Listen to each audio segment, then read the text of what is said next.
Oh, typers muna. Gumawa nga pala ako ng video para sa aking mga mistake moments. Oh, simulan na natin. So, eto, unang-una, syempre, nakipaglaban muna kami. May naparay naman ako, no? Hindi naman puro mistake. So, eto, yung una namin kalaban. So, dalawa kasi kami dito, kaya mabilis din namin siya napatay. After naman niya, niluts ko yung gamit niya. So, eto, meron akong napulot kito na isang napakalupit na baril. Ang AK-117, mythic yata to. So eto, kitang-kita niya naman yung effects niya, napakalupit, diba? Kaya ganado o maglaro dito dahil ang ganda ng baril ko. Wala kasi akong mythic na baril, legendary lang yung free lang. So balik na tayo sa ating labanan. So eto, nakapatay uli kami dito, then loots. Eto, umikot lang ako dito, may kalaban ulit. So kita niyo naman, napakalupit ng effects, diba? Din dito, nakipaghabulan naman kami dito, katakot-takot na hambulan to. Pero kinat ko na lang dahil dami namin takbuhan dito at puro hitmark pa, you know. Din syempre, eto, nakakita na ako ng arsenal. Din ito, pinasabog namin tong truck na to.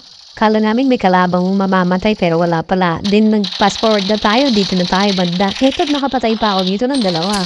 Itong isa, medyo malayo-layo pa yan, no? Napakaganda talaga ng mythic na baril, stable. Ito, paglipad ko, may kalaban ako dito, no? Ito sa mapa, din, no? Ito siya, yung tumatakbo. Siyempre, hindi ko na pinatagal pang paglalaro niya, tinapos ko na. Ngayon din, sakay kami din sa helicopter. After naman yan, punta kami dito. So, may binaril ako ditong sasakyan, then inabol ko pa. Tapos may bumato sa akin ng smoke. Then may nag-skills ng misdirection. So, ito yung sasakyan.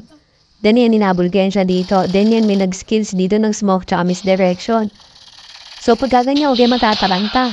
Kaya kagaya ko, lumabas na ako sa usok kasi syempre, alam niyo na. Then yan, pag nabas ko ng usok, binabaril na pala ako. So, slow mo natin ito. Pag nabas ko ng smoke, slide ako dito para hindi ako tamaan. Yung pala may kalaban din pala sa kaliwa ko. So yun, nakipagsabayan ako, hindi na rin kinaya. Nauna na siyang bumaril. So yun ang aking mga mistake moments. Maraming salamat sa inyong panonood. Huwag niyo kalimutan i-like ang video natin at mag-subscribe para sa mga susunod pa nating video. Bye-bye!